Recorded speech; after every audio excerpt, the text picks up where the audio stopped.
Assalamualaikum warahmatullahi wabarakatuh. Anak-anak yang saya cintai, kali ini Pak Sis akan menyampaikan materi tentang metode ilmiah. Tentang metode ilmiah, ini adalah materi yang kedua. Materi subjudul kedua dalam bab 1. Sebelumnya di video sebelumnya Pak Sis sudah menyampaikan tentang hakikat ilmu kimia. Baik, anak-anak semua, kita masuk ke materi. Sebelum bicara tentang metode ilmiah, Pak Sis akan menyampaikan tentang sikap ilmiah. Jadi ada metode ilmiah, ada sikap ilmiah. Sikap ilmiah yaitu sikap yang berdasarkan fakta, bukan sekedar berdasarkan opini. Oke, kita urai satu-satu tentang sikap ilmiah.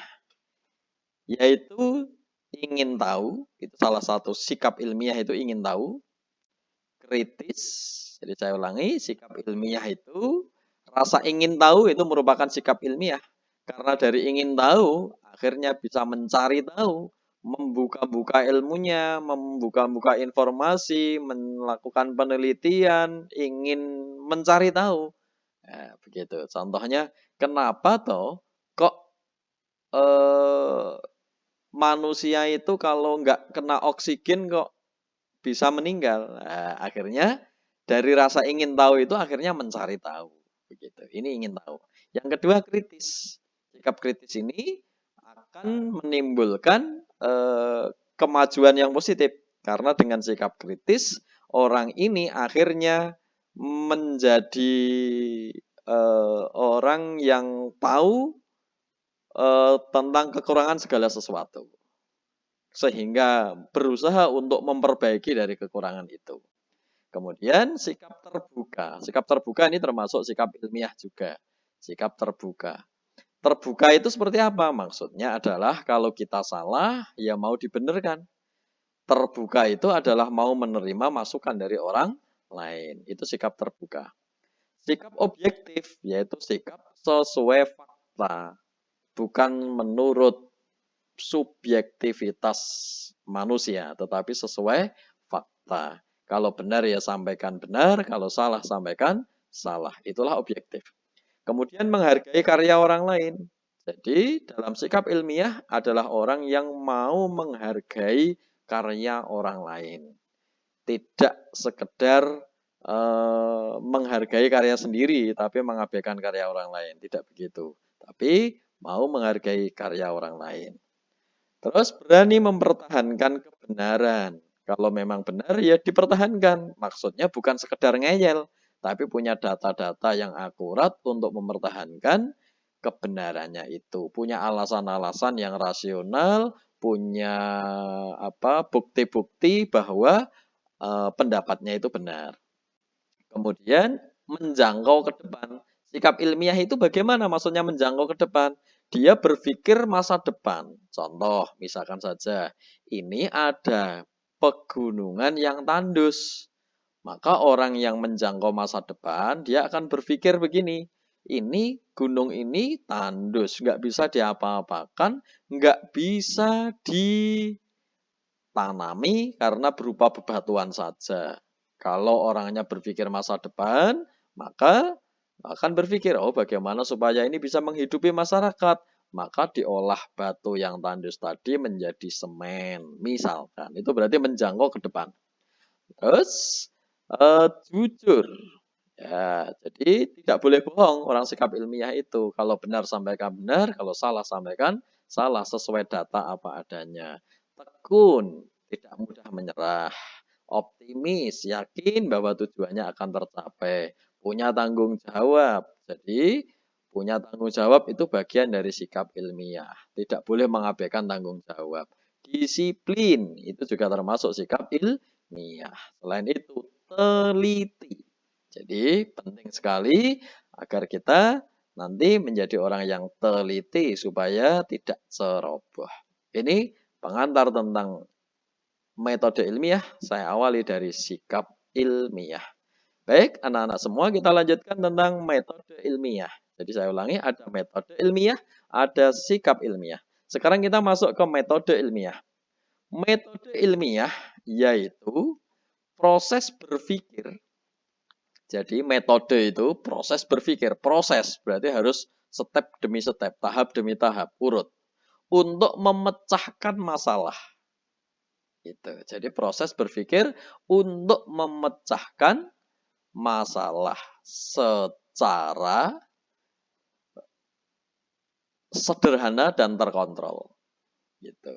Jadi metode ilmiah itu adalah proses berpikir untuk memecahkan masalah secara sederhana dan terkontrol. Ya, yang pertama sebelum sederhana tadi apa? Sistematis. Jadi sistematis, sederhana, dan terkontrol. Maksudnya sederhana itu nggak bulat-bulat. Jadi sistematis, ya. Yuk. Yang pertama tentang sistematis, dimulai dengan kesadaran akan adanya masalah hingga terbentuk sebuah kesimpulan. Jadi runtut, cara berpikirnya sistematis, runtut, gitu.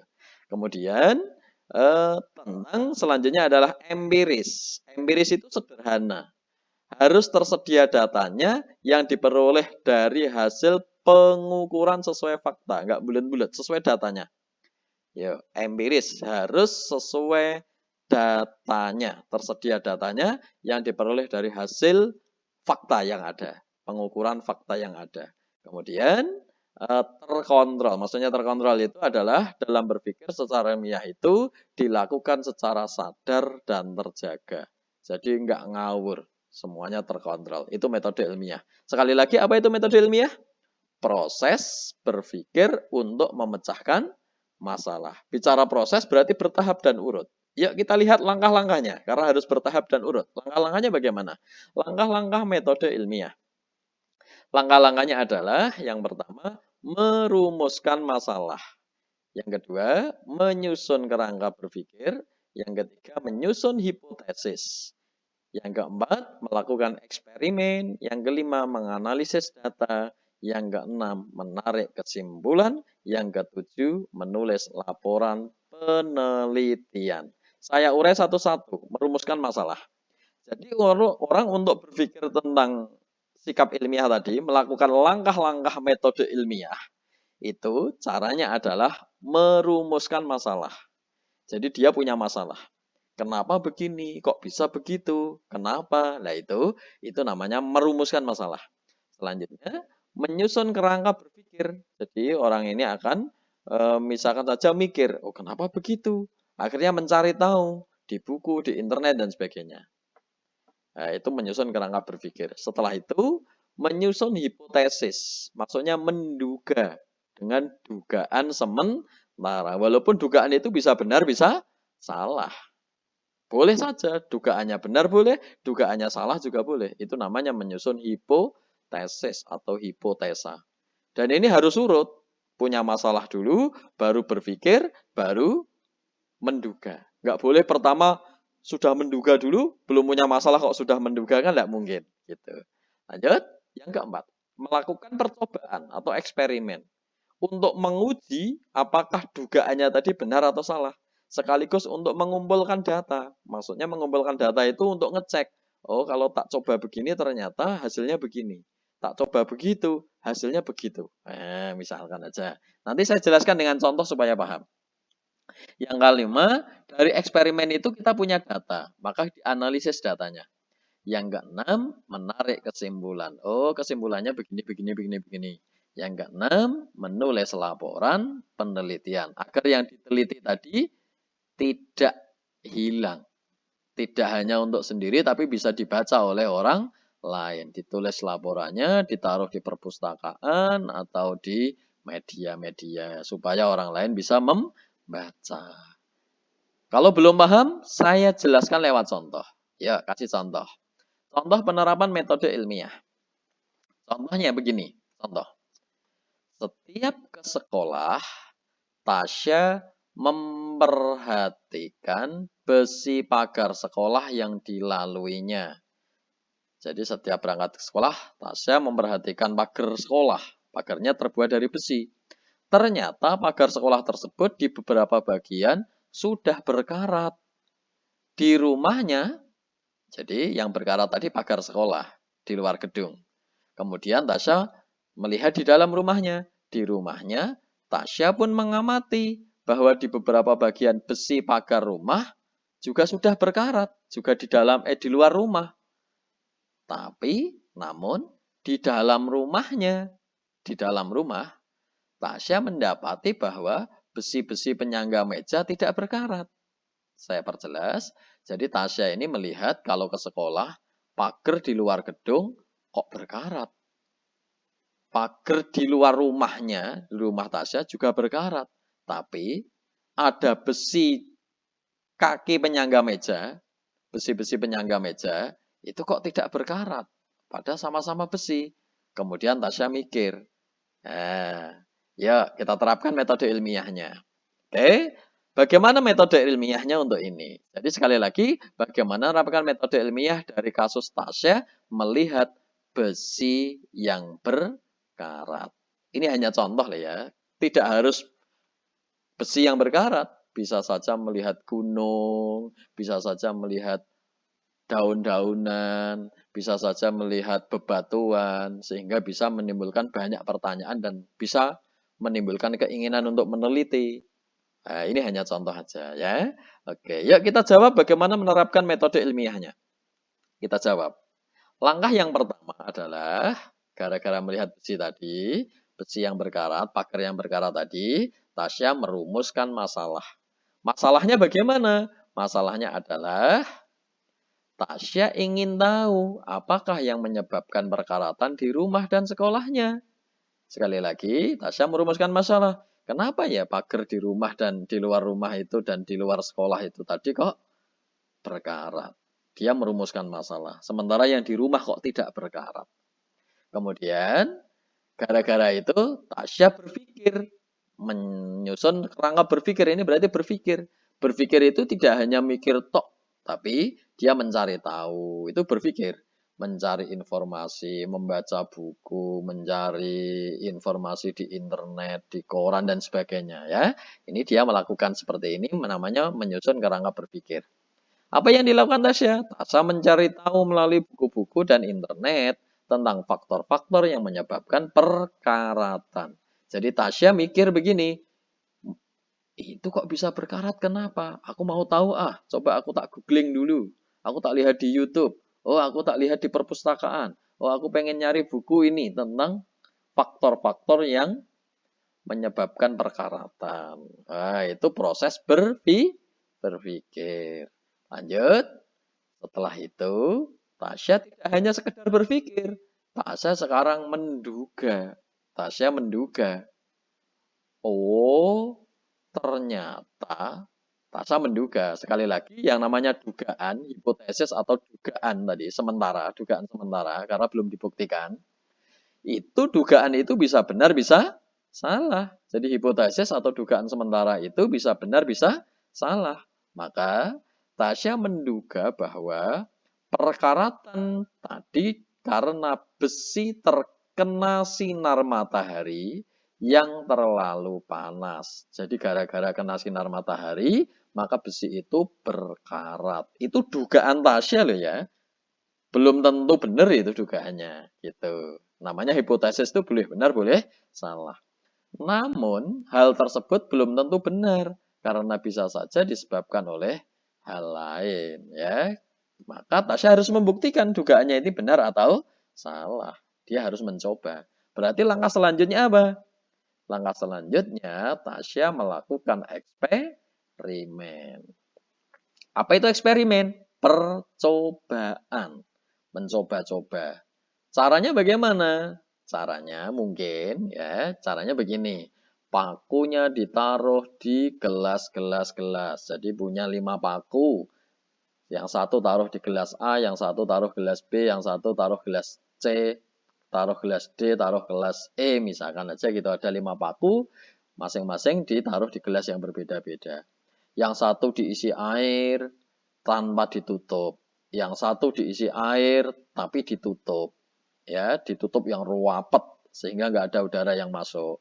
Yang satu tidak diisi air, tapi dibiarkan terbuka. Yang satu diisi apa? Tidak diisi air, tapi ditutup rapat. Ini contoh-contohnya. Lalu bagaimana? Nah, ini Tasya berpikir begini. Sekarang dilihat paku-paku ini saya tunggu selama 10 hari. Kira-kira apa yang terjadi? Nah, ini namanya eksperimen. Namanya eksperimen, mencoba. Oke, kalau sudah dicoba begitu, ternyata selama 10 hari, ternyata paku yang dikasih air, tapi nggak ditutup, ternyata karatnya banyak. Diulangi, ternyata paku yang diisi air, paku yang ditaruh gelas, tapi gelasnya diisi air tadi, karatnya banyak.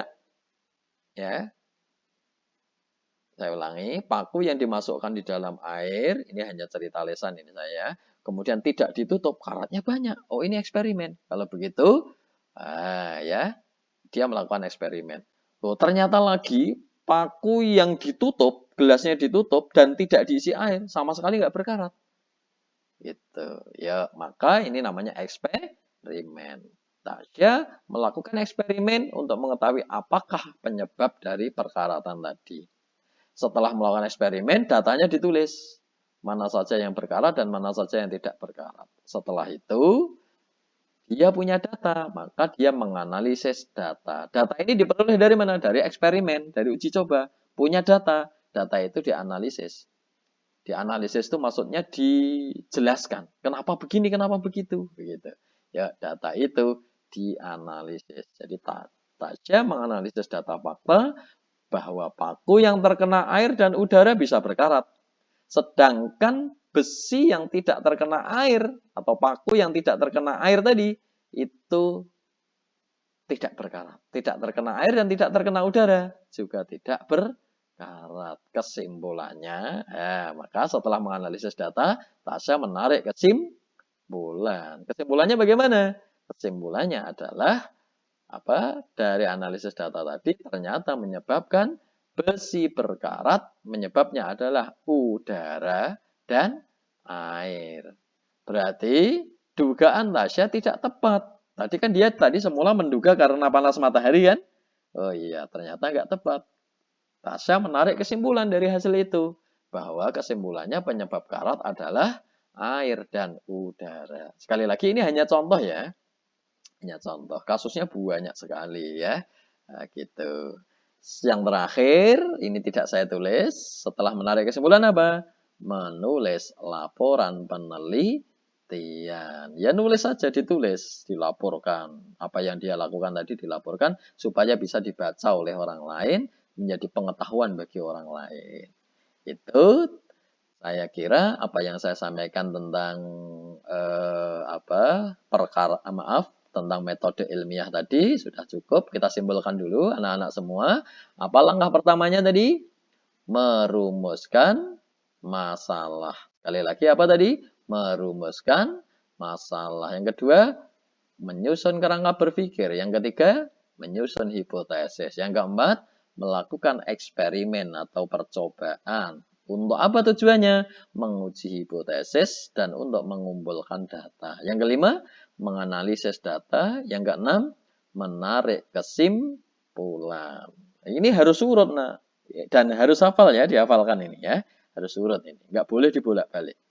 Oke, saya kira begitu apa yang saya sampaikan ini tadi. Semoga bermanfaat buat kalian. Pesan saya, setelah ini silahkan lanjutkan ke materi berikutnya, yaitu keselamatan dan keamanan di laboratorium pada video berikutnya. Oke, silahkan belajar sungguh-sungguh, dilanjutkan ke materi berikutnya. Kita tutup dengan doa. Subhanakallahumma wa bihamdika asyhadu an la ilaha illa anta astaghfiruka wa atubu ilaik. Wassalamualaikum warahmatullahi wabarakatuh.